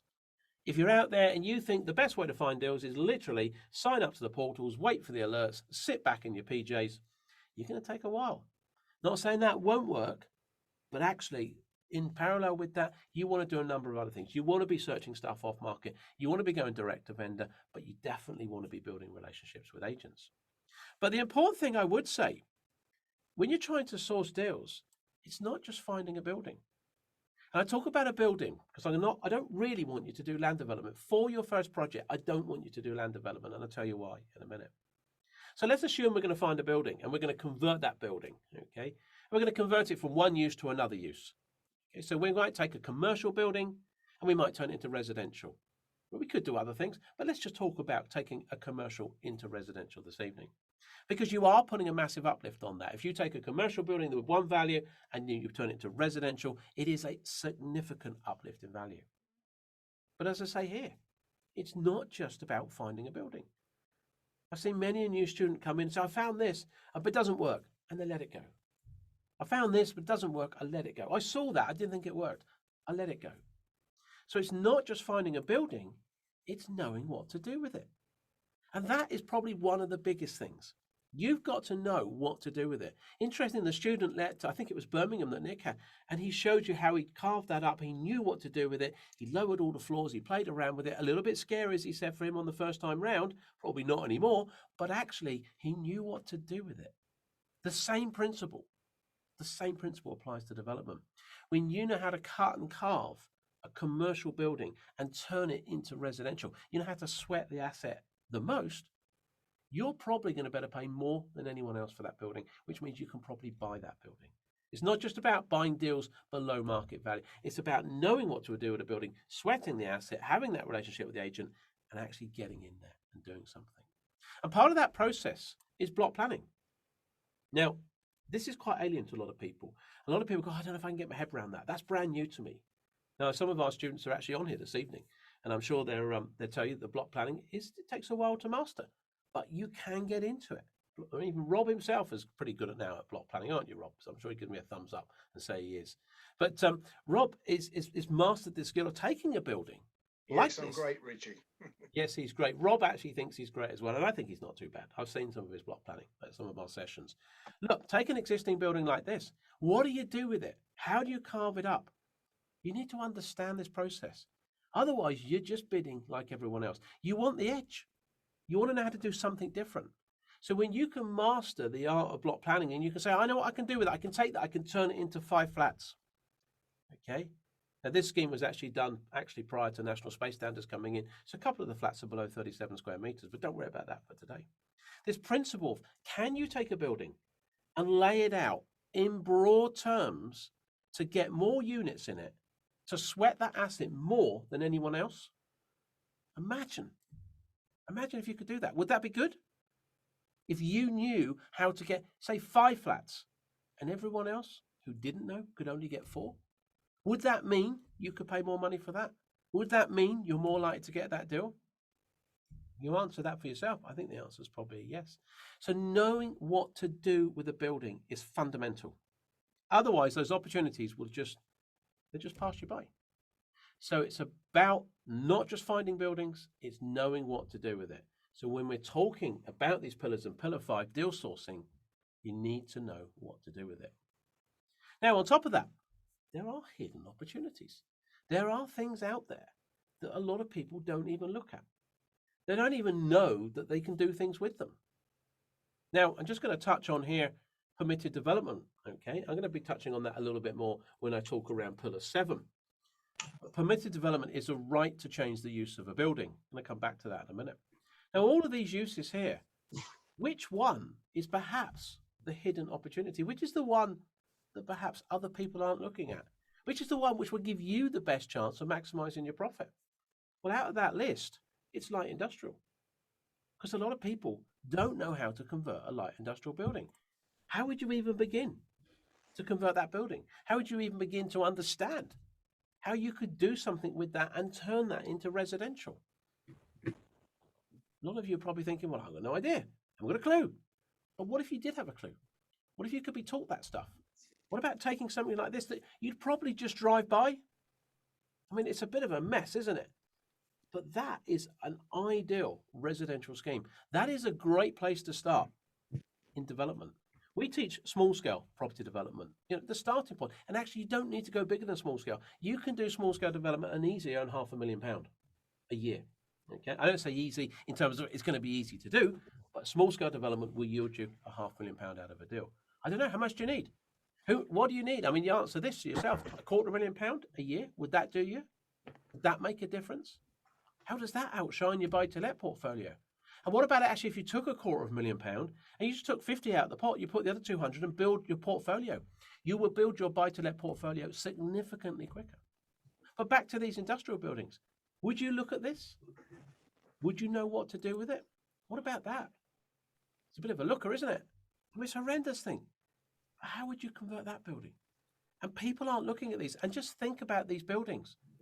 You're not really paying for stuff you don't need. You're not paying a lot of money for the building. You're not buying an office, which you've got to strip out all the fixtures and finishes. Literally, it's brickwork. Maybe it's not even that. It could be block work, a bit of metal work, underside sheeting. You're going to strip it out anyway. So do you think these buildings per square foot are a lot cheaper than an office? You're right. They are. And actually, though, at the back end, the valuation at residential is still going to be the same. Of course, there's more work in terms of putting the work, the work into it, the floors, the insulation, the walls, electrics, and so on. But actually, that purchase price, which is significantly lower for a light industrial building compared to the residential and the work you have to do, there's a lot of profit to be made. What about that one? I mean, would you consider that? You probably wouldn't. You would probably just walk by that building. I always laugh at that one because I think that one's great. It's already landscaped. It's ready to go. No windows in it. Sure, you can do things like that. But buildings like this present hidden opportunities. So when I talk about Pillar 5 and deal sourcing, what I want you to think about this evening in terms of the system, because I'm just talking to you about systems and processes. I want you to just think about deal sourcing is not just finding a building, it's knowing what to do with it. And also, it's knowing what to look at in terms of buildings that perhaps many other people aren't even considering. And then numbers. Again, Nick talked about numbers, so it's great. We're sort of you're getting a lot of similar themes this evening, but hopefully it's strengthening the message in terms of systems and processes, whether it's buy-to-let, service departments, HMOs, as Nick was talking about, or whether it's development that I'm talking about here. But numbers are key. One thing that you need to take out of your deals, you need to take out of your business, is emotion. You can't get emotional about it, and you will. Students do get emotional about these things. Oh, I really want to do it. Oh, it's my first deal. I want to bid on this. No, you've got to get emotion out of it. Okay. The numbers do the talking. And I'm just going to talk about a couple of areas of numbers. I'm going to talk about a market area comparison. We teach this process of going out there and understanding exactly what's happening in the market, and what you're going to sell these for without relying on estate agents. Because what happens when you go to a estate agent? I tell you, every estate agent I know, they go in and they go, these are going to sell like hotcakes. These are going to fly out the door. I remember I've got a great friend of mine who owns quite a large estate agency across the country. And I say to him, he did a scheme for me once, and he said exactly that. He said, they're going to sell like hotcakes. And I went back, so hotcakes aren't selling. He went, well, yeah, it's a little bit slow at the moment. Okay. What defines light industrial? Is it size-based? Andy Jones asked. Andy, no, it's not size-based. Light industrial is an industrial use that can be used or operated in a residential area without affecting the residents, i.e. noise and smell and a lot of traffic routes. So light industrial is really interesting. Industrial is going to be more your local areas where you've got, I mean, you could have a steel factory, all sorts of things in there. So they're these little buildings, often, Andy, that are tucked away that people don't see. Anyway, coming back to the market area comparison report. Okay, wouldn't it be great to know how to operate something like this, to know how to go into an estate agent where the agent says it's going to sell like hotcakes, and you say, well, hang on a minute, not according to my numbers, I don't think it will. And you can challenge them. So you need to know what's going on in the market, okay? You need to assess all the relevant information yourself, the location, the price, the condition, and you bring it back on a pounds per square meter basis, okay? So you need to know the area to bring that back, and you'll have all the sales stats. Wouldn't it be great if you don't have to rely on estate agents and you can do this stuff? And then, of course, the deal analysis itself, the numbers, does it stack up? We call it initial project assessment data sheet. So you've got to get the numbers to stack up. You've got to have a system. You've got to have something which says, okay, let's put this together. I might come back to this because I can tell you projects will go in and out of your funnel. It's simple. There's the costs. How much is it going to buy this thing? What's the purchase price? What's the stamp duty? What are the fees? That's one number. To that, we had another number. Basically, how much is this going to cost to refurb? Okay, and we can add the whole lot up. This is a template that we use, that we teach our students with, and they add other lines in. But you need to have all the engineering costs, all the consultancy costs, all the other costs out there, like standard assessment procedures, seal payments, all those things. Okay, and there's a way that you can work and analyze some of this stuff, particularly when it goes into your funnel, sat there on a Sunday morning in your PJs without recourse to other people to get a deal into your funnel to start with. So we got our second number, the total construction and refurbishment cost. The number a lot of people get wrong is the finance costs. Will Lucy was talking about finance costs and various other things. Be careful of bridging. Bridging you might have to pay on the drip. As development, you don't want to go down the road of bridging. Okay, you don't need to, because you're gonna have to pay that monthly. Development funding is rolled up and paid out at the end. And if you've got planning or permitted development rights, which I'm going to chat about in a minute, you will get 100% of the build cost and 70% of the purchase, providing the deal's good. So we've got to make sure we've got our finance costs right. And we're going to tot all that up, and we are going to have a total cost of the development. Once you've got that, in very simple terms, with your market area comparison report, your MAC report that I just talked about, we're going to work out how much we can sell it for. And then we're going to take one away from t'other. We're going to end up with a total profit in pounds. Now, contrary to what Will said, I will tell you right now, and I'd like you to write this down or engrave it or get it tattooed if you want, I don't mind. You need a minimum of 20% profit on GDV. I don't care whether some agent or some financier is going to say, well, we're happy to take 15. Don't do it. Why? Because there's risk. And at 20%, if you follow this very, very simple rule and have a minimum of 20% profit on the gross development value, you keep this thing on your back, almost assured. Not completely, because you can't avoid the risk completely, but that's the best way to do it. So numbers do the talking. Let's talk about pillar 7. Flying through these quite quickly because I'm very conscious of time for you guys this evening. Technical, planning, and know-how. Now, you don't need to be an expert. You don't need to be a planning consultant. You don't need to be a structural engineer, but you need to know what these things do. You need to know what's going on. You need to know what you don't know. I'm just going to give you one example of something you probably wouldn't know. Go back to light industrial buildings, okay? If we're looking at light industrial buildings, and Andy knows what they are now, look, let's take an industrial building. It could be 6 meters high. Maybe it had a load of grain in it. That grain weighs, forget the units, but it's 2.5 kilonewtons per square meter. Over 6 meters, that's 15 of those kilonewtons per square meter. What's the relevance of that? Well, let's take this industrial building and actually put in it 2 flats. We can put one on top of the other because we've probably got headroom. How much do they weigh? Well, look, those flats, 1.5 and 2.5, 1.5 and 2.5, a total of 8. It's less than 15. So what, you're probably saying? So what, Clapson? Well, that actually says what it says on the headline there. You can actually, in certain circumstances, you can go straight into an industrial building and put 2 floors of flats in there, and you don't have to build any foundations. Does that save you money? Does that save you time and a load of old heartache? Of course it does. But if you don't know this stuff, you don't know what you don't know, how could you possibly even think about it? You don't need to be an expert, but you need to know what you don't know.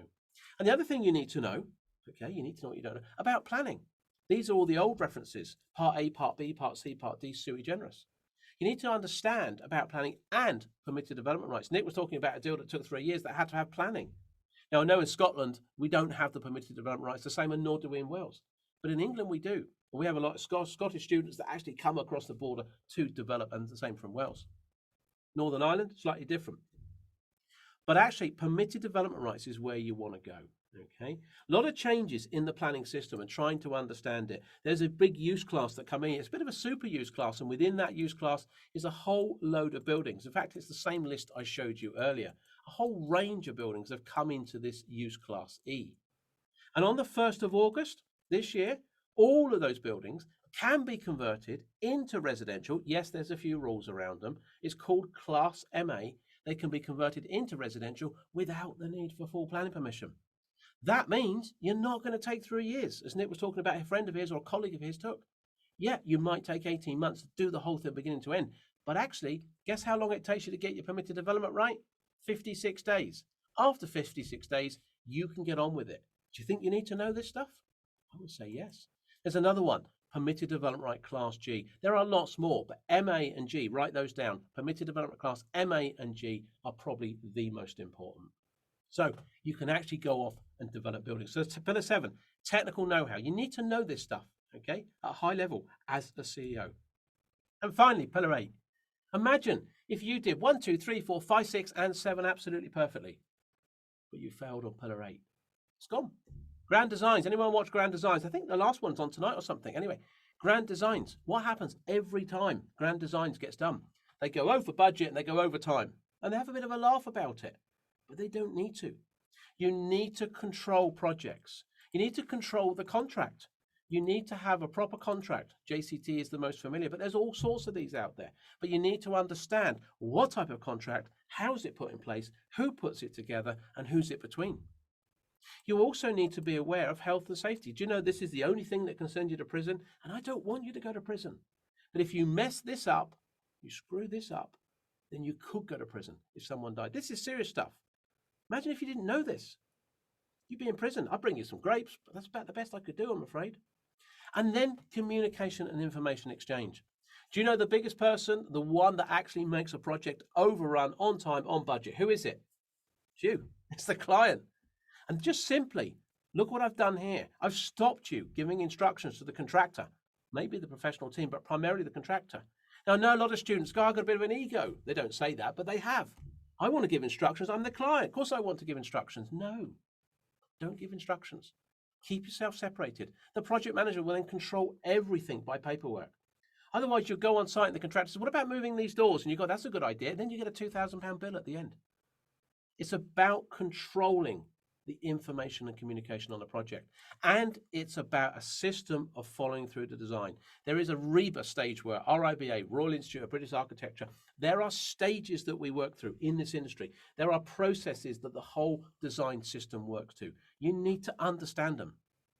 Pillar 8 is so important to control the project. So I've taken you on a bit of a whirlwind tour in the time I've got available. But really what I wanted to do, and I think it's great because I'm just emphasizing what Nick said, and to an extent some things that Will said, it's about knowing the system. Know the system. If you want to get into buy-to-lets, HMO and service departments, almost mini hotels, great. Do you know, I'd be going to talk to Nick straight away. Why wouldn't you? He's got a system. Follow the system that someone's worked up. Follow this system if you want to get into development. This is the process you need to understand. And you can. You've got those 4 skill sets. You can get into development. You can. Don't let anyone tell you can't. Don't let anyone steal your dreams. You can get into development. If you're interested, if you think £250,000 a year can do it for you, then development perhaps is the answer. It pales everything else into insignificance. and you can start on this. Of course, who am I? I'm babbling on here. Now, some of you know me, but some don't. You're probably thinking, who is this bloke Clapson? Well, look, I've been around. I'm a chartered structural engineer. I have actually been in this industry now nearly 40 years, okay? I train for a living. I retired 10 years ago. I do this because I want to. Those that know me, and there's a few on here this evening do, then know that I do this because I enjoy this, okay? So I do enjoy this. I've been at pretty high level in the industry. I was invited by the government to peer review and check the Olympic Stadium, National Aquatics and Velodrome in 2012, design things like Wimbledon retracting roof. But now, most of my time, I work with existing and indeed new developers and train them. So there it is, a quick whirlwind tour of the 8 pillars for success of how to get started into development. So what are you going to do about it? You've listened to it tonight, you think that's great, popped onto this little webinar, Online Property Meet. What are you going to do about it? Maybe you'd like to know more detail before you make any big decisions as to whether this might be right. I do have something for you completely free if you're interested.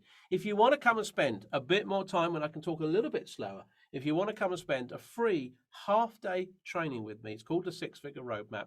We will take a deeper dive into all things property. Just take that link, photograph that, write that down, propertyceo.co.uk/roadmap, and that'll take you through. We've got one on Saturday this week if you're interested. We've got a training session on Saturday, and I think possibly Tuesday or Wednesday next week. So if you're interested to come and join us, we are going to be doing, a free half-day training. Saturday's in the morning, Tuesday or the Wednesday next week is in the evening. Please, I'll pop on that link and come and join us on that. Anything else, drop an email through to support@propertyceo.co.uk, and we are more than happy to help you. Rob, hopefully I'm done okay on time. Over to you, my friend. Richie, absolutely fantastic. I'm very sorry that you got squeezed for time. I think Will went on a bit. No problem at all. But there you go. There you go. I don't know if there are any questions. Dan, can you hear me? I think Just the question from Andy earlier on about light Is industrial. that one, was it? I picked that up, Rob. So Yeah, if you there's did, any others, you did. can always email us. Yeah, that's all right. That's fine. Yes, great. As I say, Richie Clapson, top man, property CEO, the wonderful property CEO.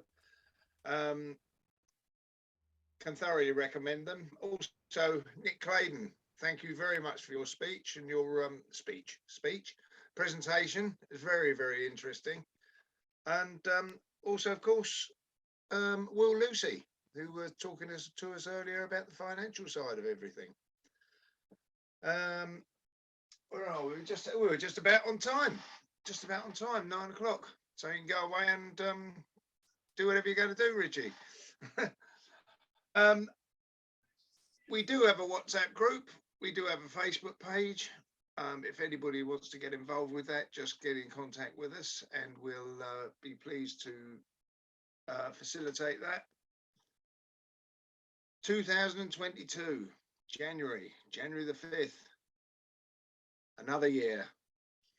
We have auctioneer Jay Howard coming to talk to us, author of Before the Hammer Falls.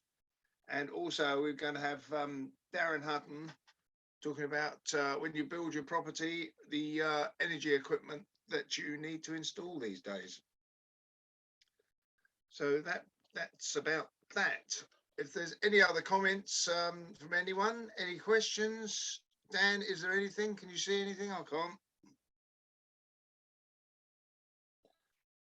No, it doesn't seem to be anything. Gentlemen. What I've done is I've put the link for the Online Property Meet WhatsApp group in the chat. If anyone wants to join, just click on the link. Okay, thanks, Dan. Yeah, so very, very interesting. Brilliant. Thanks very much, gents. And look forward to next time we meet, and Merry Christmas, because that's going to be the next thing, isn't it? Okay, call it a day at that. Cheers all. Thanks, guys.